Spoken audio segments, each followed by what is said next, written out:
Esta es la mañana en el continente americano. Cuando atardece en Europa y cae la noche en Asia.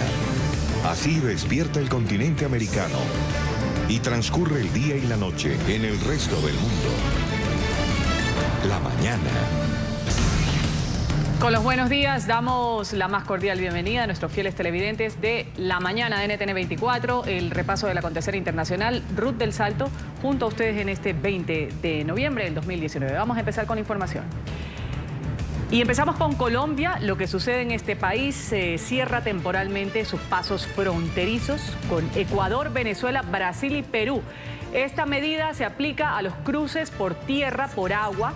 Se desarrolla en esta previa al paro nacional de este jueves 21 de noviembre.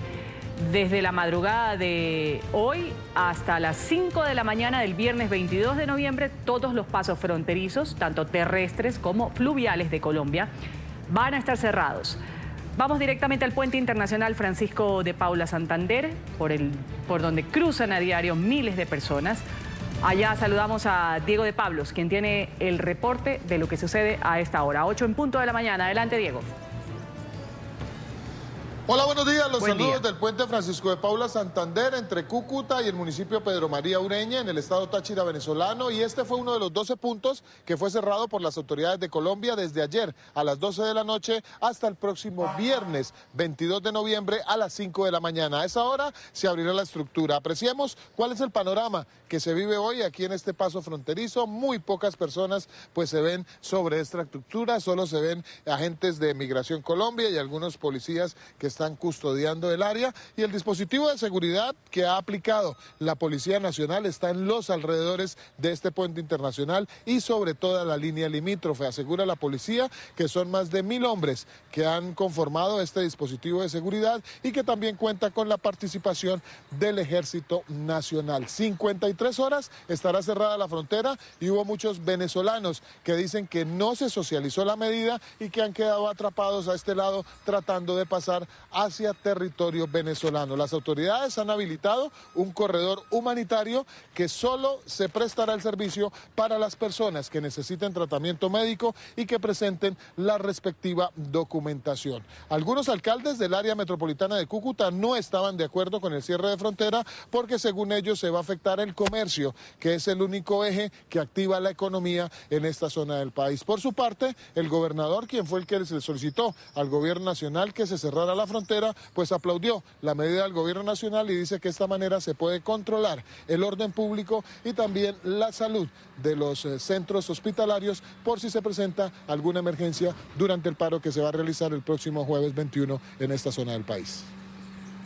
Podemos también liberar un poco la presión sobre el sistema de salud, porque al no haber tanta solicitud de servicio, también tenemos el aprestamiento en salud para estar atentos a cualquier tipo de eventualidad. De igual manera, la menor cantidad de población que seguramente se va a ver en el centro va a disminuir también alguna posibilidad de desorden. Nosotros todo esto lo hacemos en garantía de la protesta. Después de esta determinación del cierre de frontera, algunos alcaldes de poblaciones aledañas a Cúcuta y su área metropolitana también analizan la posibilidad de tomar otras medidas como la ley seca y el transporte de cierto tipo de vehículos para controlar el orden público y evitar sabotajes durante las protestas del próximo jueves. Esa es toda la información que tenemos por el momento desde la frontera colombo-venezolana. Continúen ustedes en nuestro Centro Internacional de Noticias. Muy buenos días. Buen día, Diego. Gracias por ese reporte. Lo decías tú, hay unas autoridades que no están de acuerdo con estos cierres fronterizos, con estos países. Uno de ellos, César Rojas, el alcalde de Cúcuta, ha afirmado que no está de acuerdo con que se cierre la frontera por este paro que ha sido anunciado para el día de mañana. Lo tenemos aquí en La Mañana de NTN 24. Alcalde Rojas, gracias por recibir esta comunicación con el Canal de las Américas. Bienvenido. Muy buenos días, Ruth. Un saludo muy especial para todos ustedes. ¿Cuál es el contra del cierre de la frontera que usted particularmente pues, ha señalado y ha criticado al gobierno por tomar esta medida? Bueno, no comparto esa medida porque es cerrar la frontera por 51 horas. Yo creo que es bastante largo el tiempo y además se toma una decisión el día de ayer a las 4 o 5 de la tarde y no se le comunica a todas esas personas que estaban dentro de nuestra ciudad, del área metropolitana, y quienes venían en el día de hoy a hacer compras de la canasta familiar. Entonces, La economía tenemos una crisis económica en la ciudad por falta de oportunidades laborales, tanta informalidad, y de otro esperábamos era que si se tomaba esa medida que fuera con 24 horas y no con 51 horas de diferencia en el cierre de la frontera. Entonces, esa es la parte que no comparto, además por la misma dificultades que pasamos los comerciantes y muchas personas venezolanas que debían de ingresar, los que tienen que venir a controles médicos, a comprar la canasta familiar, a hacer unas actividades en nuestra ciudad. Entonces, alcalde, ¿sí? ¿Cuánto más o menos, para ponerlo en contexto, Cúcuta es una ciudad netamente comercial? ¿Cuánto pueden dejar de recibir los comerciantes por este cierre de frontera que se va a extender no solo por 24 horas, sino por 50 horas y más? Bueno, nosotros tenemos el censo de que ingresan por los puentes más de 45.000, 40.000 personas a la ciudad de Cúcuta. Todos no vienen a hacer vandalismo ni nada, vienen a comprar sus productos que sean en Venezuela. Y esto pues tiene un inconveniente para los comerciantes de la ciudad. Cúcuta, con la crisis de la frontera, pues ha venido buscando otras alternativas y tenemos industrias de calzado, confección, carbón, pero de todas formas el comercio también es una de las fuentes de ingresos importantes en la ciudad. Ahora, ¿cómo lo hubiese hecho usted mejor, alcalde? Porque se previene justamente, según disposición del gobierno de Iván Duque, lo que tratan de prevenir es que entre personas extranjeras a realizar algún tipo de vandalismo para las manifestaciones que están convocadas para el día de mañana. ¿Cómo se hubiese hecho de mejor manera para no satanizar a todos quienes pasan a diario por este puente? Bueno, yo creo que debería haber tomado algunas medidas donde pudiéramos haber cerrado la frontera desde las 5 de la mañana del día jueves hasta las 6 de la tarde o a las 8 de la noche, que se cierra la frontera allí en Venezuela. Pero no podemos estigmatizar a todas las personas porque para eso está la inteligencia. Y tenemos 4 años de cierre de la frontera, más de 4 años, por lo cual no ha pasado absolutamente nada. Marchas han habido en la ciudad de San José de Cúcuta. Y siempre históricamente tenemos de que han sido pasivas estas marchas que tenemos nosotros en la ciudad, el comportamiento de los jóvenes estudiantes que salen a protestar de los diferentes sindicatos, por lo cual no tenemos un referente como si hay de pronto en la ciudad de Bogotá, donde se han presentado vandalismos y desórdenes allí. Vamos a agradecerle al alcalde de Cúcuta en Colombia, el señor César Rojas, ha estado con nosotros hablándonos de su inconformidad con respecto a esta medida tomada por el gobierno de Duque de cerrar pasos fronterizos. En este caso, pues nos dice el alcalde, un sitio tan comercial, un corredor, además donde se mueven muchas personas de los dos lados, colombiano y venezolano. Gracias por estar con nosotros. Muchas gracias. Revisamos inmediatamente lo que sucede en Bolivia.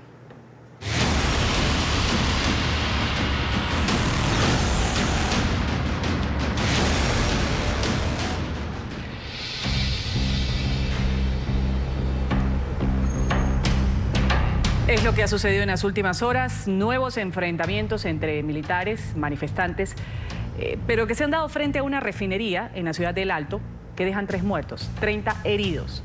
Los choques se registraron durante un operativo de las fuerzas del orden para facilitar la salida de camiones cisterna para abastecer de combustible a la vecina ciudad de La Paz. Esto en medio de la crisis política en el país. Los seguidores de Evo Morales intentaron bloquear la salida de estos camiones y luego derribaron unos muros del complejo de la petrolera estatal.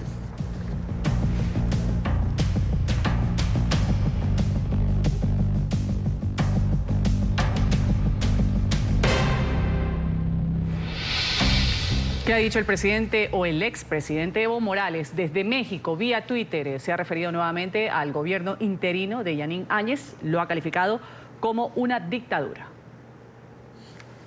A los trabajadores y pueblo boliviano, este es un gobierno de facto y no de transición. Con represión están matando a nuestros hermanos bolivianos. Es un gobierno de traición a la patria con intervención a nuestra revolución. En tiempos de dictadura debemos mantenernos unidos. Y a propósito del gobierno interino de Yanín Áñez, ya ha anunciado que ha separado de sus cargos a todos los representantes diplomáticos que estaban en la era de Evo Morales, que fueron designados durante su administración. Aunque algunos habían dimitido en medio de la crisis, el Ejecutivo ahora anunció que ya fueron retiradas todas las credenciales e inmunidades del grupo de diplomáticos. La ministra de Exteriores, interina, ha explicado que se ha procedido al cese formal de todos los embajadores que seguían en sus puestos. Un país para enfrentar el incendio correspondiente. Solo quiero... 10 de la mañana con 10 minutos. Mientras tanto, en Chile, diputados de diferentes bancadas, tanto de oposición como de oficialismo, de los partidos de izquierda particularmente, han presentado una acusación constitucional contra el presidente Sebastián Piñera. Los legisladores están cuestionando al mandatario por presuntas violaciones a los derechos humanos cometidas por agentes del Estado en medio de esta crisis que sacude al país hace más de un mes. Piñera ha decretado un estado de emergencia el 18 de octubre, sacó a los militares a apoyar a la policía en los primeros días de estas manifestaciones violentas. La protesta ha dejado hasta el momento 22 muertos, más de 200 personas con graves lesiones por disparos de perdigones por parte de la policía. A propósito de estos disparos, ya los carabineros de Chile anunciaron su decisión de suspender temporalmente el uso de perdigones antidisturbios en las protestas que sacuden al país después de que un análisis advirtiera que estas municiones tienen un alto contenido de metales como silicio o plomo. Lo han dicho ellos como una conducta de prudencia. Textualmente se ha ordenado suspender el uso de esta munición letal como herramienta antidisturbios. Así lo pusieron en un comunicado difundido vía Twitter.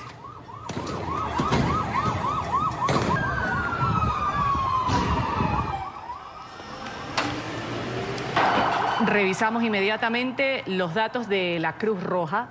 2.500 personas heridas. Ya lo decíamos, 22 fallecidos. Este es el saldo que dejan hasta el momento estas protestas sociopolíticas en el país latinoamericano. Las lesiones oculares, la ceguera, son las marcas más comunes y evidentes de la protesta. Casi 200 personas han perdido la visión de alguno de sus ojos o han sufrido heridas oculares. Este es un récord que supera el de algunos momentos de conflicto que se ha vivido en el mundo entero. El presidente Sebastián Piñera habló desde el Palacio de la Moneda hace pocos días, lo decía, admitía que hubo uso excesivo de la fuerza durante el estallido social que ya supera el mes.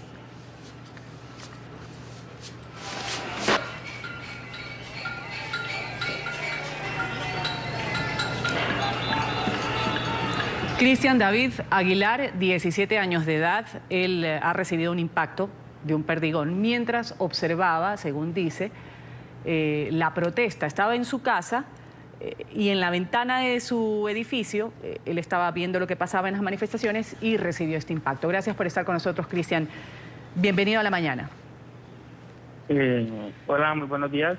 ¿Qué fue exactamente lo que sucedió? Usted no estaba participando en las manifestaciones. No, ese día era el 19 del mes pasado. Y por la ventana yo vi que habían como los policías carabineros. Entonces me dio curiosidad de bajar. ¿Y cuando bajó, qué sucedió? En ese momento cuando bajo con un primo mío y un amigo, veo que hay como mucho humo. Y entonces no salgo a la calle, sino que me quedo viendo por un espejo lo que pasaba afuera, por un video. Pasan unos minutos y le digo a mi amigo que subamos porque de pronto nos puede pasar algo. En ese momento, cuando vamos subiendo, yo siento que alguien me tira por detrás y entonces salgo corriendo. Y subiendo los primeros escalones de las escaleras, siento que el policía dispara. Entonces, ahí él sale a perseguirnos. Y en el piso 3, más o menos, yo entro y me doy la vuelta.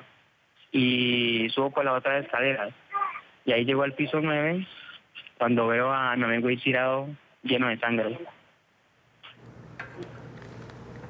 ¿Qué sucedió después? ¿Usted fue a hacerse revisar? ¿Qué le dijeron los doctores? Yo cuando entré a la casa sentía que algo me molestaba en la espalda. Entonces me revisé la espalda y vi que tenía como un hueco. Y ahí me di cuenta que también me han disparado a mí, pero no sabe muy bien. Ese día no llevaban al médico, porque como era toque de queda, no podían salir, porque de pronto nos disparaban. Entonces, del mismo susto, esperamos hasta el otro día. Y ahí fue que nos llevaron al médico. ¿Y qué le dijeron? Pues no, me revisaron normal y me dijeron que no tenía nada. Sin embargo, ¿cómo usted ve el hecho de que utilicen perdigones en contra de los manifestantes?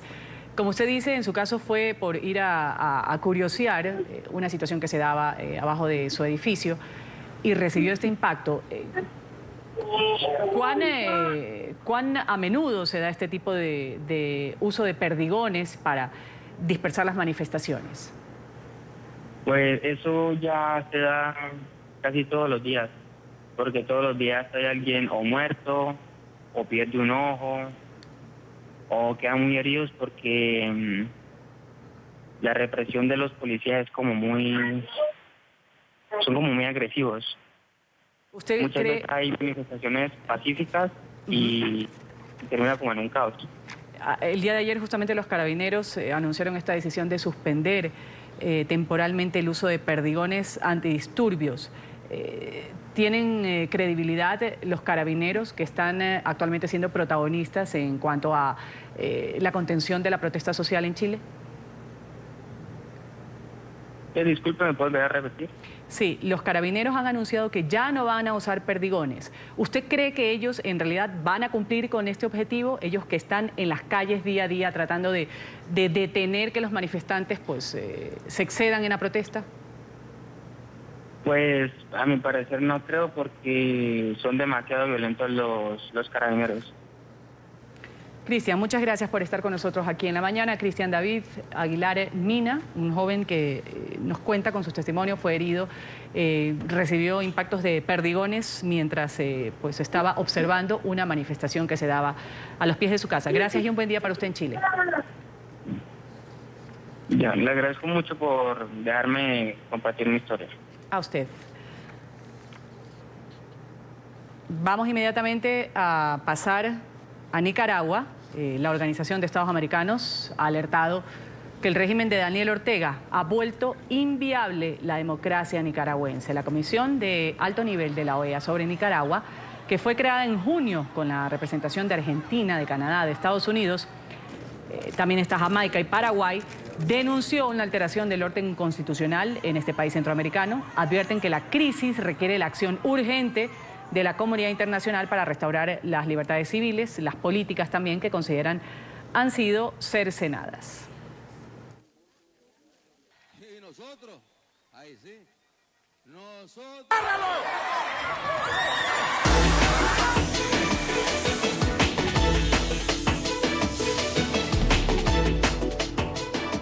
Aquí en la mañana revisamos las noticias más destacadas de la Unión Americana. Con nosotros nuestra periodista en la capital estadounidense, Emiliana Molina. En Nueva York también Alejandro Rincón, listo con su reporte. Hoy inicia este cuarto día de audiencias públicas en la capital estadounidense. La Cámara de Representantes trata de esclarecer si el presidente de Estados Unidos, Donald Trump, incurrió en el abuso de poder. Los testimonios que hasta ahora han sido escuchados han estado del lado de los demócratas, que son quienes finalmente están impulsando este proceso de juicio político contra el presidente de los Estados Unidos. Emiliana, tú tienes la palabra hasta ahora. Adelante. Así es, Ruth, ¿qué tal? Muy buenos días. Pues de hecho, en los últimos testimonios que vimos el día de ayer, Kurt Volker, el ex enviado especial de Estados Unidos a Ucrania, se retractó del principal testimonio que le dio a legisladores a puerta cerrada hace unas semanas atrás, y retractándose al asegurar que inicialmente indicó que no se habían tocado las investigaciones contra los Bidens con funcionarios ucranianos o dentro de la misma administración de Donald Trump. Pues el día de ayer se retractó de lo dicho. Algo similar o una situación similar a la que vimos con Gordon Sondland, el embajador de Estados Unidos ante la Unión Europea, quien también se retractó en las últimas semanas de su testimonio a puerta cerrada con legisladores, donde reconoció que sí se había abordado el tema de las investigaciones a los Bidens dentro de la administración de Donald Trump y que de hecho recordó un hecho bastante puntual cuando se inició mencionando esta investigación de los Bidens con una reunión a puerta cerrada en la Casa Blanca, y el ex asesor de Seguridad Nacional John Bolton culminó con esta reunión antes de tiempo una vez vio que se iba a tocar este tema. Por otro lado, Volker asegura que los esfuerzos de las investigaciones que se estaban llevando a cabo contra los Bidens eran incorrectas y simplemente eran una teoría de conspiración. Testigos también como Tim Morrison, por ejemplo, han contrarrestado este tipo de declaraciones de Volker al asegurar que la llamada el pasado 25 de julio, pues que de cierta manera no habían malas intenciones en pasarla a un formato clasificado, algo con lo que otros testigos no están de acuerdo y sí opinan que ha sido malintencionado. Y por último, la versión de los republicanos, algunos como Devin Núñez, el número 2 en este comité de inteligencia mientras avanzan las investigaciones, es que simplemente se trata de un circo. En la única reunión en persona que tuve con el alcalde Giuliani el 19 de julio, él planteó y yo rechacé la teoría de la conspiración de que el vicepresidente Biden habría sido influenciado en sus deberes como vicepresidente por el dinero pagado a su hijo. Como ya he testificado anteriormente, conozco al vicepresidente Biden desde hace 24 años. Es un hombre honorable y lo tengo en alta estima. Bienvenidos de nuevo al segundo acto del circo de hoy. Damas y caballeros, estamos aquí para continuar lo que los demócratas nos dicen que es un proceso serio, sombrío e incluso válido, al intentar derrocar a un presidente debidamente elegido. Si tienen éxito, el resultado final sería privar de sus derechos a decenas de millones de estadounidenses que pensaban que el presidente era elegido por el pueblo estadounidense.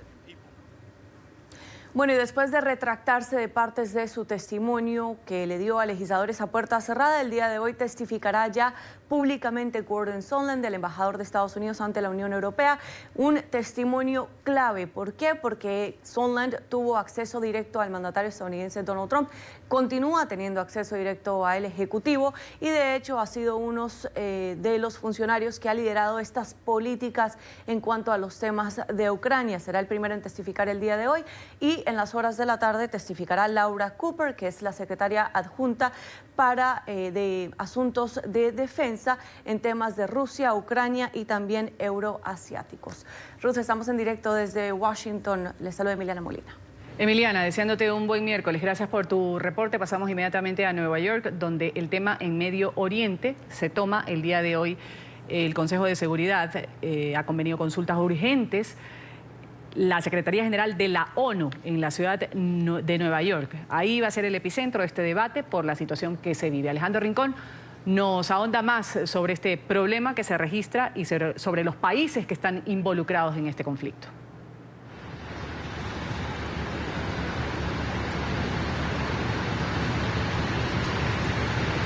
Hola, feliz miércoles para todos. El Consejo de Seguridad de Naciones Unidas retoma la situación en Oriente Medio justo cuando en las últimas horas han tenido lugar un par de sucesos que han sacudido al cuerpo diplomático en la Secretaría General de la ONU. Por una parte, las acciones militares de la Fuerza Aérea de Israel contra una serie de objetivos de Irán en territorio de Siria, luego de que una serie de cohetes fueran lanzados desde territorio sirio en contra del israelí. De acuerdo con un reporte entregado en las últimas horas por el Observatorio Sirio de Derechos Humanos que tiene su base en el Reino Unido, producto de estas acciones militares de Israel, 11 personas han fallecido. Se tiene alguna idea de que 7 de estas 11 no serían nacionales de Siria.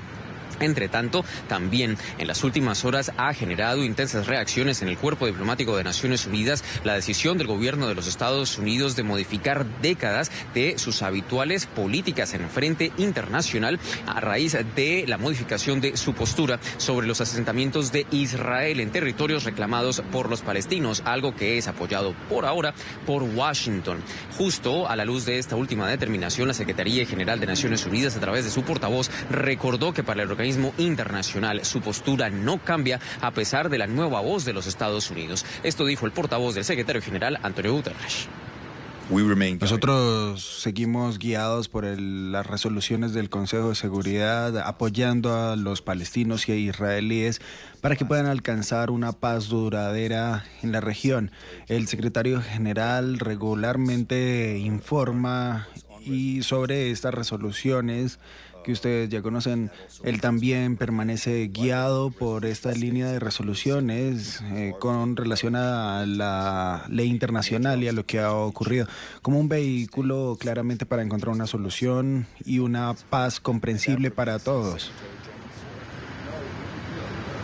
Estos dos temas estarán en el centro del debate del Consejo de Seguridad de Naciones Unidas para el transcurso de este miércoles, una sesión que será antecedida por una declaración a la prensa de Dadi Nadon, el embajador de Israel ante la ONU. Adicionalmente, en el transcurso de la jornada también se prevé una sesión de consultas a puerta cerrada del cuerpo diplomático a propósito de la situación actual en Oriente Medio, un hecho que habitualmente indica la gravedad de los asuntos que tienen que debatirse en el ente rector de Naciones Unidas. Es la información que tenemos para ustedes por ahora. Continúen con más en el Centro Internacional de Noticias. Alejandro, agradeciéndote este reporte desde Nueva York. Revisamos más noticias del mundo en este 20 de noviembre.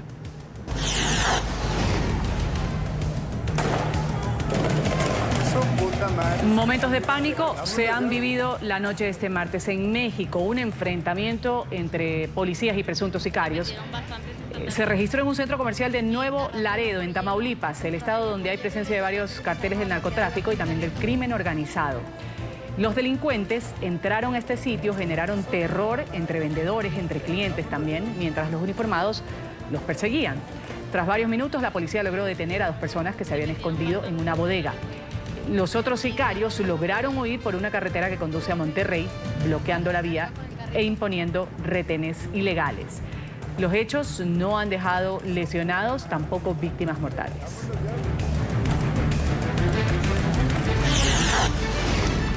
Hay conmoción en Alemania. Asesinaron al hijo del expresidente Richard von Weizsäcker, un médico. Él fue asesinado en medio de una charla en una clínica de Berlín.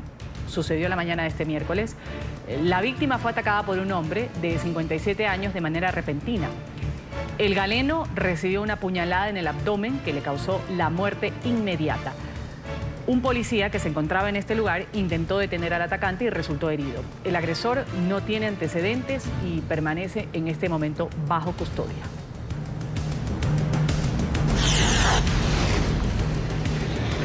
Paramédicos han sacado a varios manifestantes heridos del campus de la Universidad Politécnica de Hong Kong, esto después de 3 días de violentos enfrentamientos con la policía. Los estudiantes pro democracia permanecen desde el domingo en el campus del centro educativo. La policía controla estrictamente todas las salidas y vías hacia esta universidad. Los manifestantes han dicho que los suministros se están agotando muy rápidamente.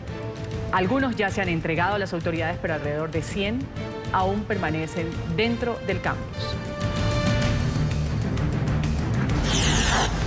100 personas aproximadamente han muerto durante la ola de protestas de la última semana en Irán. Este es el dato que ha entregado Amnistía Internacional sobre la situación en la República Islámica, donde los ciudadanos protestan por el alza en los precios del combustible. Según la ONG, al menos 106 manifestantes en 21 ciudades han muerto en enfrentamientos con la policía. Por su parte, la Organización de Naciones Unidas ha afirmado que ya hay más de 1 millón de ciudadanos detenidos en medio de las movilizaciones. Las manifestaciones han iniciado el pasado viernes en 8 provincias.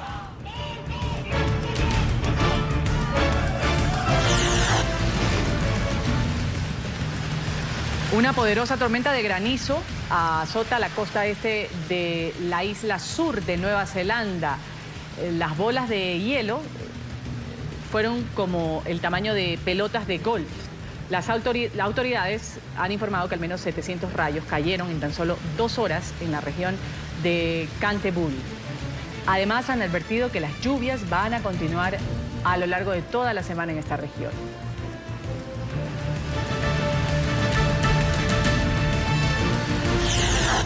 Del frío pasamos al calor. Los incendios forestales en el este de Australia se extendieron al sur del país. Más de un centenar de escuelas ya han cerrado.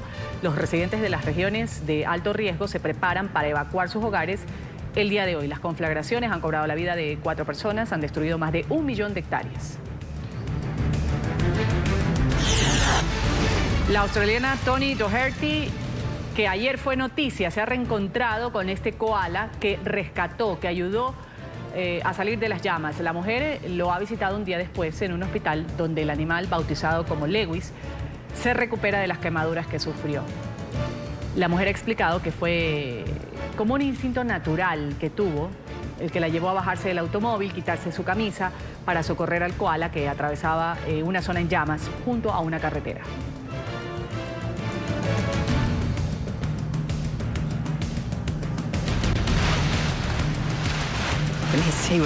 Estaba trepando a un árbol y tenía llamas en las patas traseras, así que lo cubrí con mi camiseta. Me las arreglé para sacarlo del árbol y hacía tanto calor que corrí hacia él donde estaba más abierto. Y los otros tipos me tiraron agua y le apagaron el fuego.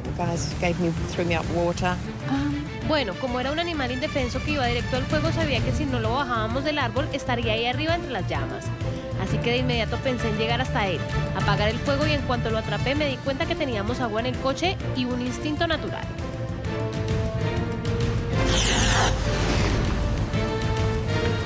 Y el Papa Francisco ha llegado a Tailandia en su viaje apostólico internacional número 32. El pontífice va a visitar a la minoría católica en territorio tailandés.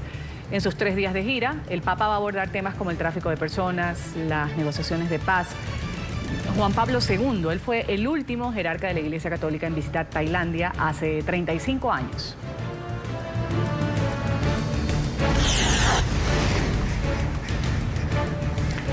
Y los patos en una pequeña propiedad en el sur de Francia pueden seguir haciendo el ruido que quieran. Así lo ha dictaminado un tribunal francés que rechazó la demanda de una pareja que se quejó de este exceso de ruidos que hacían los animales. El tribunal de la ciudad de Dac ha determinado que el ruido de esta bandada de 60 patos y gansos que viven en una granja que estaba dentro de los límites aceptables. Según la prensa, esta disputa es la última de una serie de casos judiciales que ha enfrentado el estilo de vida tradicional en Francia rural, en una Francia rural, con los valores modernos.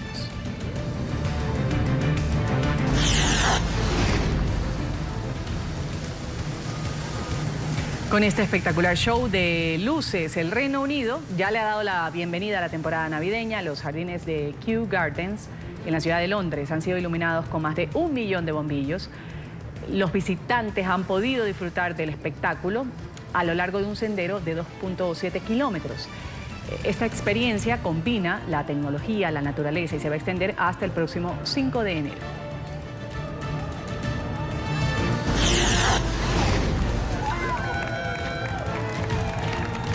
Y las actrices de la cinta Frozen, Kristen Bell y Idina Menzel, han sido homenajeadas con 2 estrellas en el Paseo de la Fama en Hollywood. Ambas retomaron este año sus papeles como las hermanas, como Anna y Elsa. En esta cinta, en Frozen 2, la secuela del éxito animado de Disney, a la ceremonia asistieron el alcalde de Los Ángeles y el copresidente de Walt Disney Studios. Con estas imágenes vamos a un corte comercial, enseguida retornamos con más noticias para ustedes.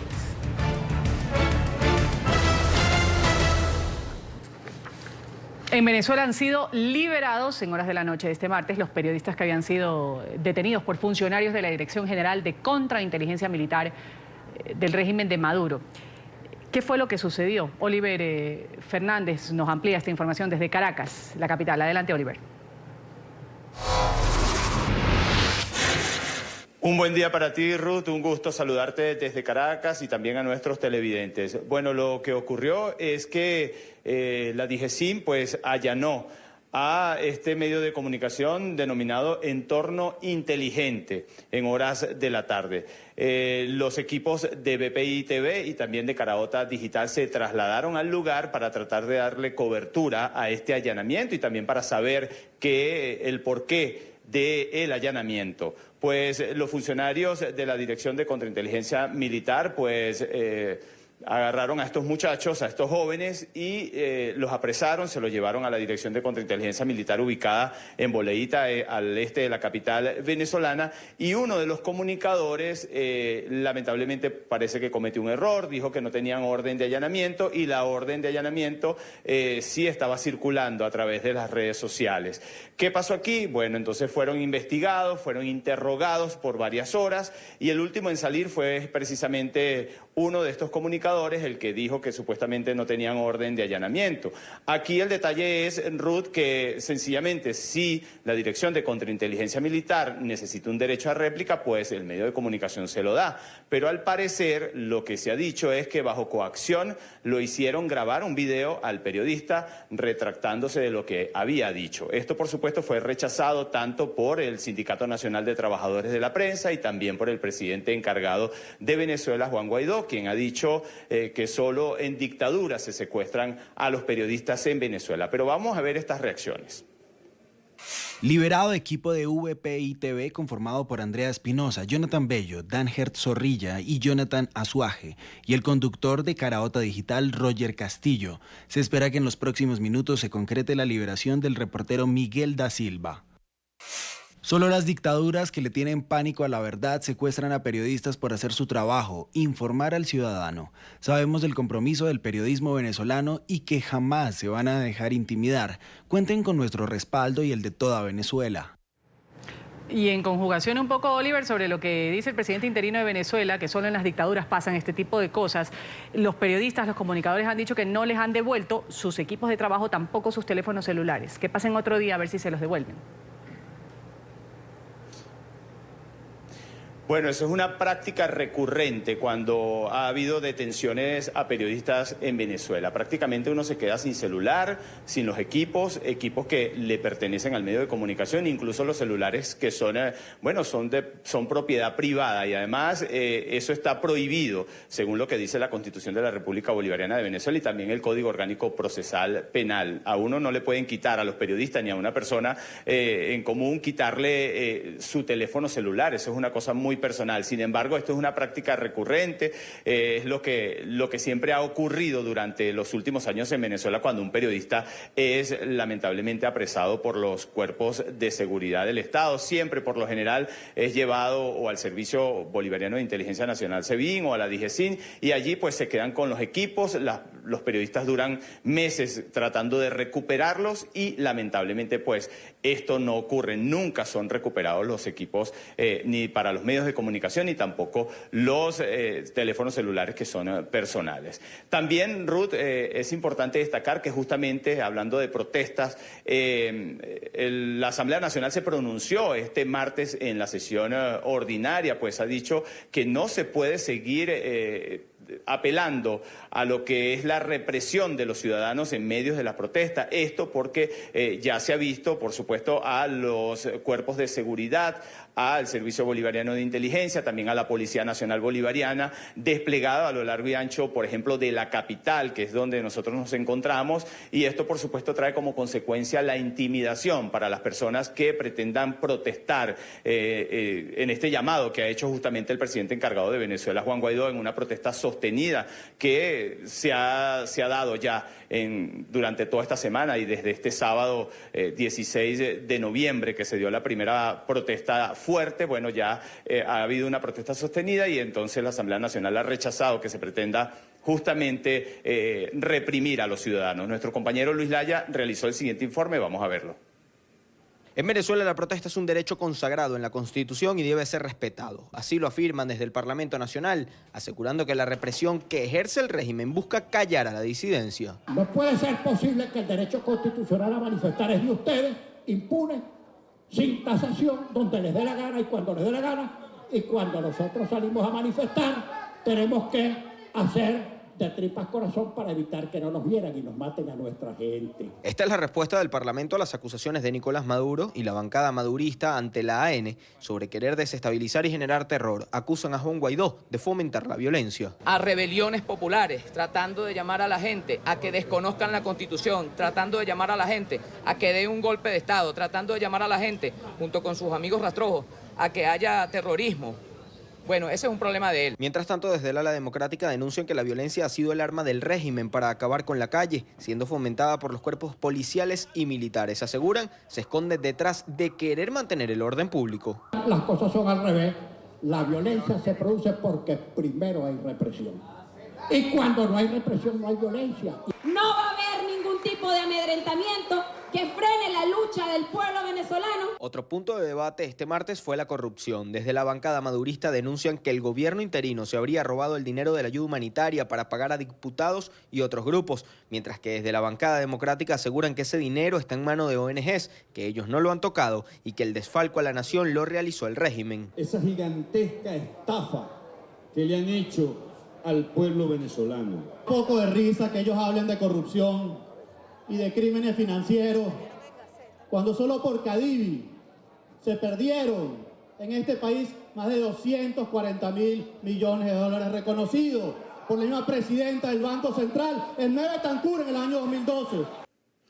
Ruth, y en pocos minutos pues vamos saliendo a la Escuela Experimental Venezuela, un importante colegio venezolano donde los maestros van a dar una clase en la calle. Decidieron que hoy las clases serán en la calle justamente en protesta. Ya ellos no piden reivindicaciones salariales, ellos lo que están pidiendo es la salida de Nicolás Maduro como garantía de sus sueldos y salarios y también de la vida de todos los venezolanos. Es la información que nosotros podemos aportar a esta hora desde la capital venezolana. Volvemos contigo a la mañana de NTN 24. Agradeciéndote ese reporte desde Venezuela, vamos a volver con más. Luego de este pequeño corte comercial, mañana ha sido convocado a un paro nacional en Colombia. Hay pues una serie de agremiaciones que han salido públicamente a defender este derecho constitucional a la protesta y a sentar también una posición respecto a sus motivos. Algunos, en cambio, dicen que no van a salir a las calles.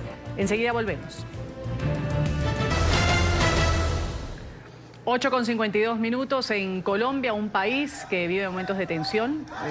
A propósito de que este jueves 21 ha sido convocado un paro nacional.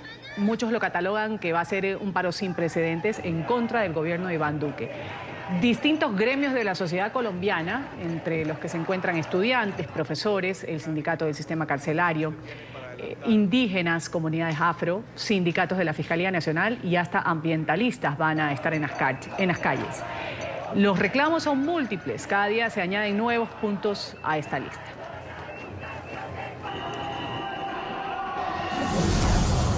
La movilización del próximo 21 de noviembre en Colombia se suma a los cerca de 300 días de manifestaciones que entre marchas y paros ha tenido que enfrentar el gobierno de Iván Duque en 15 meses de administración. Hace 2 semanas, 50 organizaciones sindicales de Colombia convocaron a un paro nacional. Desde allí, las razones por las que saldrán a las calles se han multiplicado y hecho cada vez más variada. Centrales Obreras, las primeras protagonistas de la convocatoria, anunciaron la jornada en rechazo a una serie de medidas implementadas por Iván Duque que según ellos incluyen una reforma pensional, una tributaria, una laboral, reducción del salario mínimo, nuevas tarifas de energía, entre otras. Dichos argumentos han sido desmentidos por el gobierno nacional. Colombianos no crean que Colpensiones se acaba. Colombianos no crean que se les rebaja sus salarios. Colombianos no crean que la pensión de ustedes va a ser menor. No lo crean. No lo crean porque este gobierno es el gobierno de la equidad. Los estudiantes universitarios que han sido protagonistas de fuertes movilizaciones contra el gobierno Duque también estarán presentes el próximo jueves. La pasada ley de presupuesto que se aprobó en el mes de octubre, aprobaron un articulito que nosotros lo hemos denominado que es no un mico sino un gorila, en el cual se dice que con los recursos de la educación pública se pueden pagar las sentencias y fallos en contra de la nación. Motivaciones que también han sido respondidas por el gobierno en cabeza del Ministerio de Educación. La Federación Colombiana de Trabajadores de la Educación, FECODE, alzará su voz para exigir medidas de seguridad y protección para docentes y defensores de los derechos humanos en el país y el cumplimiento de acuerdos con el gobierno. razones que según la administración del presidente Duque han sido escuchadas y atendidas. Son en total 36 compromisos de temas salariales, de bonificación, de evaluación diagnóstico formativa, de formación, posgrados, garantías a la vida y demás.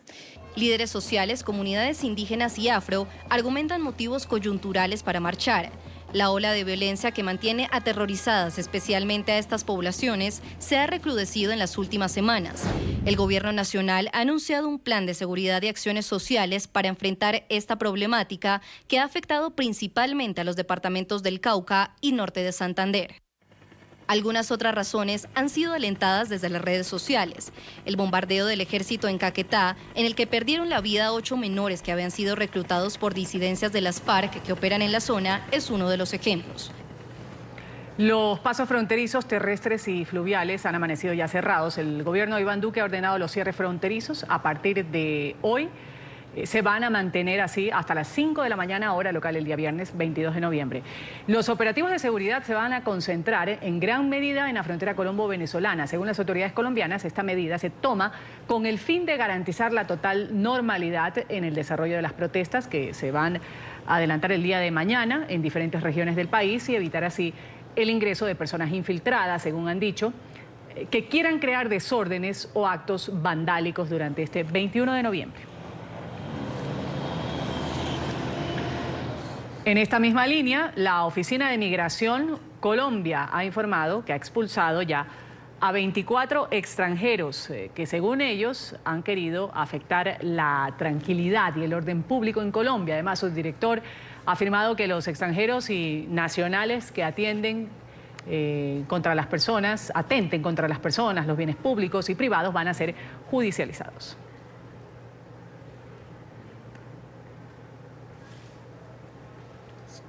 Saludamos a esta hora a Marla Gutiérrez, ella es presidenta del Comité Político Nacional de Jóvenes Liberales. Gracias por estar con nosotros, Marla, aquí en la mañana de NTN 24. Muy buenos días, muchísimas gracias por esta invitación. Al contrario, los organizadores han convocado a este paro para el día de mañana con argumentos diferentes, en su mayoría de corte económico, el rechazo al continuo asesinato de líderes sociales, también indígenas dicen que hay desigualdad, casos de ejecuciones extrajudiciales y también el último evento que dio un nuevo impulso quizás a la protesta fue la muerte de 8 menores en un bombardeo al campamento de disidencias de FARC en Caquetá. ¿Por qué salen los jóvenes? ¿Cuál es el argumento de ustedes? Bueno, nosotros los jóvenes en realidad tenemos muchísimos motivos para marchar, pero creo que lo más importante es esta falla y esta decadencia de la democracia representativa. Es decir, los jóvenes no nos sentimos representados por quienes gobiernan y estos no acogen el clamor popular de nosotros en muchos aspectos, como lo es la educación. Por ejemplo, hay muchos jóvenes que salen del colegio y no pueden acceder a una educación pública de calidad. Ese es uno de los motivos. También la implementación o pues la poca implementación que ha tenido el acuerdo de paz en este gobierno y el asesinato sistemático de líderes sociales que se ha aumentado también este año. Entonces, digamos que todo esto se conglomera en lo que te había dicho al principio, que es el fallo de la democracia representativa. Es decir, Marla, los jóvenes, ¿cómo se sienten a día de hoy, un día antes de las marchas? Se lo pongo en los escenarios. ¿Tienen miedo quizás a acudir a las calles a marchar o sienten en realidad seguridad de que el gobierno les va a garantizar, les va a brindar estas garantías las necesarias para que ustedes puedan expresarse de forma pacífica en las calles? Bueno, creo que los jóvenes hemos perdido tanto que ya perdimos el miedo de las cosas que puedan suceder con respecto al poco apoyo que hemos recibido por parte del gobierno nacional. Hemos sido, pues, ayer muchos jóvenes líderes de las manifestaciones fueron allanados en sus viviendas y pues nos han decomisado hasta pinceles para pintar y hacer las cosas que vamos a mostrar mañana. Pero en general nosotros no tenemos miedo. Sabemos que pueden existir, digamos, ciertos tipos de represión por parte de las autoridades locales, pero no creo que este tipo de represión nos vaya a amedrentar y vaya a quitarnos las ganas de marchar, porque de verdad tenemos muchas ganas de demostrarle al país que vamos a hacer las cosas bien, que vamos a marchar de forma pacífica y a decirle no a los actos vandálicos y a los actos violentos que se puedan presentar. Esperemos que no se haga, porque esa no es nuestra idea. De hecho, el pasado 31 de octubre en Barranquilla dimos muestra de que podemos marchar sin ser violentos, y no tuvimos ni un solo desorden, ni una sola pared pintada, y creo que ese es el ejemplo que tenemos que darle a todo el país, todos los jóvenes de las diferentes ciudades. Eso es sumamente importante. Ese ejemplo, la marcha o la protesta pacífica, incluso eso está garantizado en la Constitución, el hecho de expresarse. Marla, puntos que quiero preguntarle. ¿Cómo ven ustedes, los jóvenes, la educación en el país, en Colombia? Bueno, creo que hay una crisis institucional por la desfinanciación de las instituciones de educación superior públicas. Sin embargo, hoy las universidades, tanto privadas como públicas, nos han brindado el respaldo para poder salir a marchar. Es decir, muchas universidades privadas se han sumado a el clamor por una educación superior pública de calidad. Esto nos lo ha demostrado la Universidad de los Andes, la Universidad del Norte y muchas otras universidades que nos han dado el espacio a los jóvenes para poder manifestarlo suspendiendo clases para que podamos ir a marchar. Entonces, el panorama general es un poco preocupante, sobre todo después de que se haya aprobado, por así decirlo, este NICO, que dice que las universidades públicas van a pagar con sus recursos el tema de las deudas del Estado, pero creo que la movilización ciudadana es fundamental para hacer respetar nuestros derechos y para exigir educación pública de calidad. También el incumplimiento del gobierno con los acuerdos del año pasado nos deja mucho que pensar, pero siento que nosotros los jóvenes tenemos mucho que decir, tenemos mucho por lo que luchar, y pues mañana haremos una muestra de eso. Marla, le voy a agradecer sus minutos aquí con el Canal de las Américas. Marla Gutiérrez, representante del Comité Político Nacional de Jóvenes, hablándonos de lo que será la marcha, esta convocatoria el día de mañana, 21, desde Barranquilla, desde la ciudad de Barranquilla nos ha acompañado. Un buen día para usted. Muchísimas gracias. Hasta luego. Vamos a revisar inmediatamente más noticias de lo que sucede en este miércoles 20 de noviembre. No pueden hacer eso. Dígamelo antes. Momentos se han vivido en la noche de este martes en México, un enfrentamiento que se ha dado entre policías y presuntos sicarios. Se ha registrado en un centro comercial de Nuevo Laredo, en Tamaulipas, estado donde hay presencia de varios carteles del narcotráfico y también del crimen organizado. Los delincuentes han entrado a este lugar, han generado terror entre vendedores, clientes, los uniformados los perseguían. Tras varios minutos de persecución, la policía ha logrado detener a 2 personas que se habían escondido en una bodega. Los otros sicarios lograron huir por una carretera que conduce a Monterrey.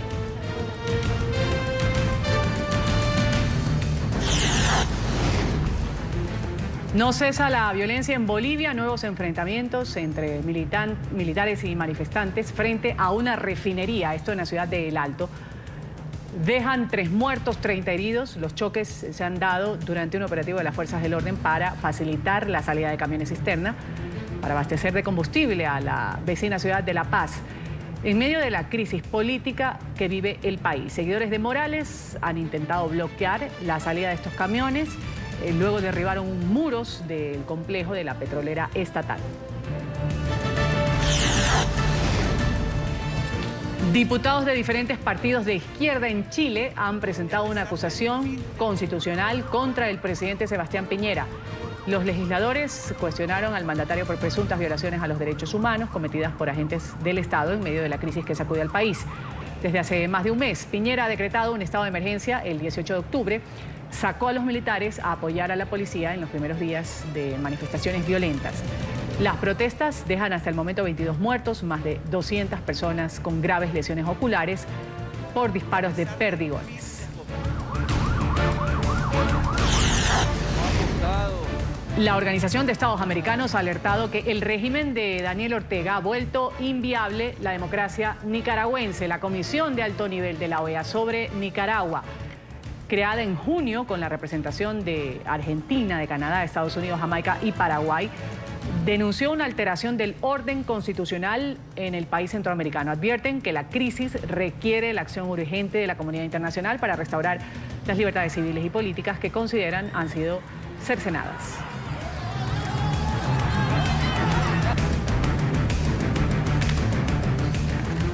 Autoridades en Florida han hallado 15 kilos de cocaína en una playa. Los agentes están investigando la procedencia de estos paquetes. Con nosotros ya está Paola Serna con el reporte desde Miami, Florida. Adelante, Paola, un buen miércoles para ti.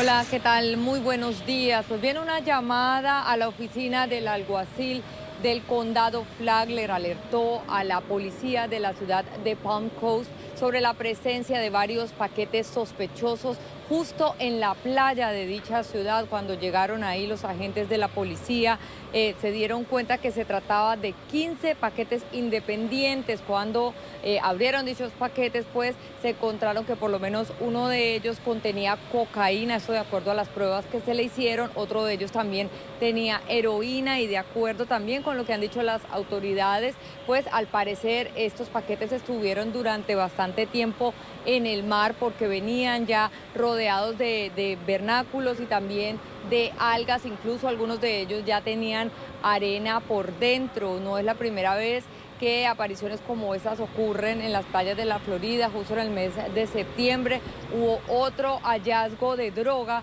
que llegó, al parecer, empujada también por los vientos del huracán Dorian cuando pasó por el estado de la Florida. En ese momento pues se encuentran investigando para tratar de localizar o de dar con la procedencia de estas drogas. Sin embargo, por ahora las autoridades que creen que simplemente logró llegar a la playa, esto empujada por los vientos y la marea. Es por ahora la información desde Miami. Paola Serna, continúen con más desde nuestros estudios centrales. Buenos días. Y este martes hubo nuevos testimonios en el proceso histórico de este juicio político contra el presidente de Estados Unidos, Donald Trump. El mandatario ha dicho que no conoce en realidad ninguna de estas 4 personas que han testificado ante el Congreso, y además dice que los demócratas pretenden llevar a cabo un golpe de Estado. En la Casa Blanca, con las reacciones del mandatario, está Bricio Segovia, periodista de nuestra cadena aliada La Voz de América. Bricio, un buen miércoles para ti, adelante. Hola, muy buen día. Efectivamente, esta es la nueva narrativa de la Casa Blanca por parte del presidente Donald Trump, que dice que los demócratas están llevando a cabo un golpe de Estado contra su propia persona a través del proceso de juicio político impulsado por la oposición en la Cámara de Representantes del Congreso. Unas investigaciones que se están llevando a cabo con diferentes testimonios, como bien decías, 4 personas vinculadas al gobierno, y algunos de ellos que fueron asesores o exasesores del mismo presidente Donald Trump, declararon ante los legisladores en la jornada del martes, y algunos de ellos incluso llegaron a implicar al presidente en esta presunta trama de chantaje contra Ucrania. ¿Qué se está investigando? Una llamada en la que presuntamente Donald Trump pues chantajeó a su homólogo ucraniano diciéndole que le retiraría una ayuda militar si no comenzaba una investigación contra su oponente político Joe Biden, también es vicepresidente de Barack Obama y que se presenta a las presidenciales del año que viene. Por todo eso se inició esta investigación en el Congreso que están liderando los demócratas. Los republicanos en todo momento se han mostrado unidos en bloque con el presidente y consideran que se trata de una farsa. Las mismas palabras que utilizan desde la Casa Blanca. La misma portavoz de aquí, de la Casa Blanca, Stephanie Grisham, dijo que no se había demostrado absolutamente nada en estas comparecencias. Sin embargo, los testigos que ya han participado en estos testimonios públicos sí que vinculan al presidente con esta trama, y no solo al presidente, también a su abogado personal, Rudy Giuliani, exalcalde de Nueva York y que ahora mismo está al servicio del presidente. Dicen que él está detrás de este presunto chantaje. Otra de las personas que se ve involucrado según estos testimonios es el embajador de Estados Unidos ante la Unión Europea, anterior donante de capital a la campaña del presidente Donald Trump en 2016 y que más tarde recibió este cargo de la administración y que precisamente declara en esta jornada en el Congreso. Bricio, muchas gracias por ese reporte. Vamos a estar transmitiendo también las nuevas declaraciones que se dé de las personas que han sido convocadas. Gracias, Bricio Segovia, nuestra cadena aliada La Voz de América, reportándonos sobre la postura de Donald Trump desde la Casa Blanca. Un buen día. Continuamos con más del programa. Vamos a hablar ahora de ciencia, salud y tecnología.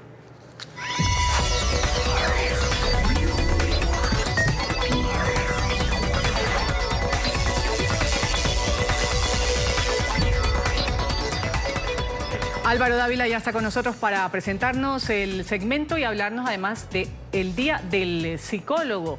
Pero en Colombia particularmente se celebra a estos galenos que dan tratamiento a muchas personas que, como dicen, muchos acuden al psicólogo para simplemente ser escuchados. Exactamente, hoy se celebra aquí en Colombia yo creo que es uno de los días más importantes en esta profesión.